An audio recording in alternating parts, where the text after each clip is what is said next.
نحمده ونصلي على رسوله الكريم اما بعد فاعوذ بالله من الشيطان الرجيم بسم الله الرحمن الرحيم رب اشرح لي صدري ويسر لي امري واحلل عقدة من لساني يفقهوا قولي۔ صحبت اور غسل جنابت۔ صحابہ کرام رضی اللہ عنہم کے درمیان غسل جنابت کا ایک مسئلہ زیر بحث آیا۔ ایک گروہ کہتا تھا کہ غسل صرف دخول پہ فرض ہو جاتا ہے، انزال شرط نہیں، یعنی واٹر ڈسچارج جو ہے وہ ضروری نہیں۔ دوسرا گروہ بیان کرتا تھا کہ وجوب غسل کے لیے دخول کے ساتھ انزال بھی شرط ہے۔ یہ طویل مباحثہ کسی فیصلہ کن صورت پر منتج نہ ہوا۔ آخر قرار پایا کہ ام المومنین حضرت عائشہ رضی اللہ عنہا سے دریافت کیا جائے۔ حضرت عائشہ نے کہا کہ رسول اللہ صلی اللہ علیہ وسلم نے فرمایا، اذا جلس بین شعبها الاربع ومس الختان الختان فقد وجب الغسل۔ جب مرد عورت کی چار شاخوں کے درمیان بیٹھ جائے اور اس کا محل ختنہ عورت کے محل ختنہ کے ساتھ مس کرے تو غسل واجب ہو جاتا ہے۔ تو مسئلہ یہ ثابت ہوا کہ صرف دخول پر ہی مرد اور عورت جنبی ہو جاتے ہیں اور ان پہ غسل واجب ہو جاتا ہے، انزال یعنی منی کا نکلنا شرط نہیں۔ جنابت کے احکام۔ وجوب غسل کی حالت کو حالت جنابت کہتے ہیں۔ وجوب غسل یعنی جب غسل واجب ہو جاتا ہے تو اس حالت کو جنابت کہتے ہیں۔ جنابت کا لفظ جم سے، جم پہلو کو کہتے ہیں، نہیں بچنا۔ مندرجہ ذیل چار حالتوں میں مسلمان مرد اور عورت پر غسل کرنا فرض ہو جاتا ہے۔ نمبر 1، جوش کے ساتھ منی خارج ہونے کے بعد، اس میں احتلام بھی داخل ہے، یعنی کوئی ایسا خواب آئے یا ویسے۔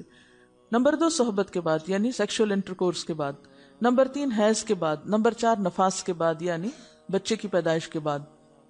اس میں یاد رکھیے کہ بہت سے لوگ پوچھتے ہیں کہ اگر خواتین انٹرنل چیک اپ کرواتی ہیں تو کیا اس سے غسل واجب ہوتا ہے؟ تو کوئی غسل واجب نہیں ہوتا جب تک کہ ان چار چیزوں میں سے کوئی چیز نہ ہو۔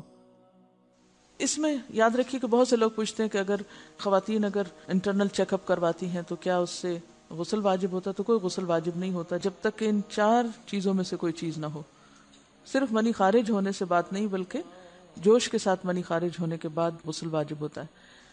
رسول اللہ صلی اللہ علیہ وسلم نے فرمایا، جب تم عورت کی چار شاخوں کے درمیان بیٹھ کر صحبت کرو تو تم پر غسل واجب ہو گیا، اگرچہ منی نہ نکلے۔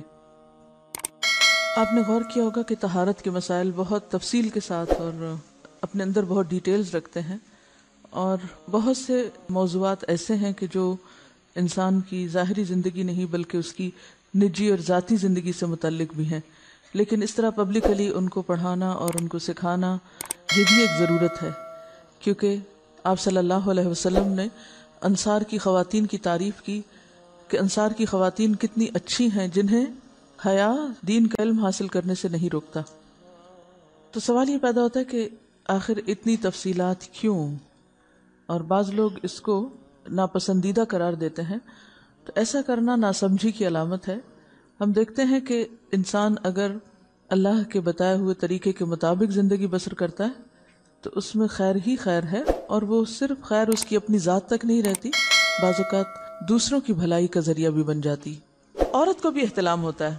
ام المومنین حضرت سلمہ رضی اللہ عنہا روایت کرتی ہیں کہ حضرت ام سلیم نے رسول اللہ صلی اللہ علیہ وسلم سے کہا، اے اللہ کے رسول، یقیناً اللہ حق سے نہیں شرماتا، یعنی حق بات اور ایک ضروری بات جو ہے اس کو واضح کرنا ضروری ہوتا ہے، اور اس معاملے میں شرم سے کام نہیں لینا چاہیے، کہیں ایسا نہ ہو کہ انسان انجانے میں غلط کام کرتا رہے۔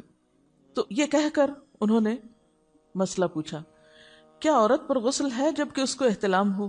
آپ نے فرمایا ہاں، لیکن جب پانی کا نشان دیکھے یعنی منی دیکھے۔ اس پر حضرت ام سلمہ نے شرم سے منہ چھپا لیا اور عرض کیا، اے اللہ کے رسول، کیا عورت کو بھی احتلام ہوتا ہے؟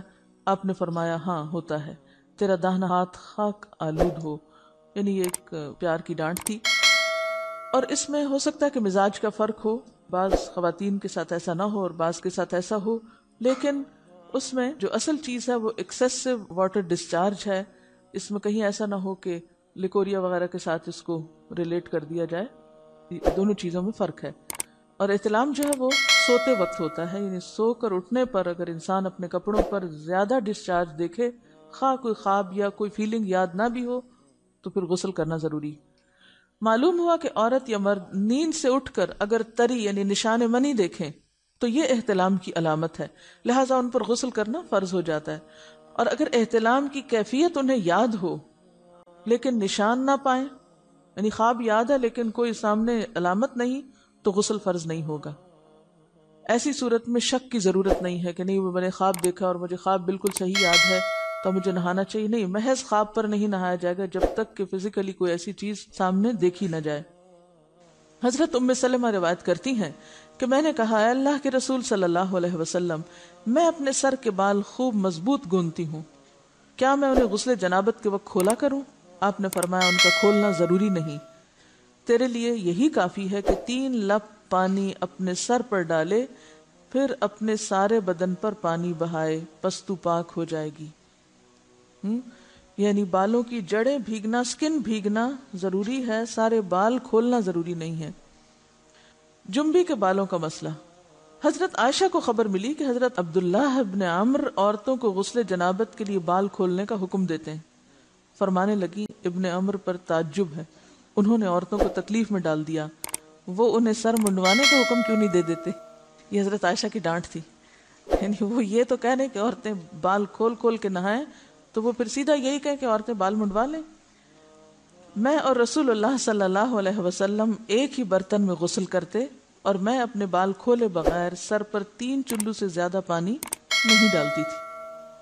معلوم ہوا کہ غسل جنابت کے لیے بال کھولنے کی ضرورت نہیں، مگر یہ حکم صرف غسل جنابت کا ہے، غسل حیض کے لیے بالوں کا کھولنا ضروری ہے کیونکہ وہ مہینے میں ایک دفعہ ہے۔ حضرت عائشہ سے روایت ہے کہ انہیں رسول اللہ صلی اللہ علیہ وسلم نے غسل حیض کے لیے فرمایا، اپنے بال کھولو اور غسل کرو۔ اس میں آپ دیکھیے کہ دونوں چیزوں میں فرق کیوں ہے، دونوں کی نوعیت فرق ہے، اور حیض جو ہے وہ ایک نجاست کی کیفیت بھی ہے نا، قل ہوا اذی، تو اس کے بعد نہانا اور نہا کر خوشبو لگانا خاص طور پر اس کا سارا حکم آتا ہے، لیکن غسل جنابت میں نجاست کی وہ کیفیت نہیں ہے، یعنی حیض کا خون اور منی جو ہے ان دونوں کے حکم میں بھی فرق ہے۔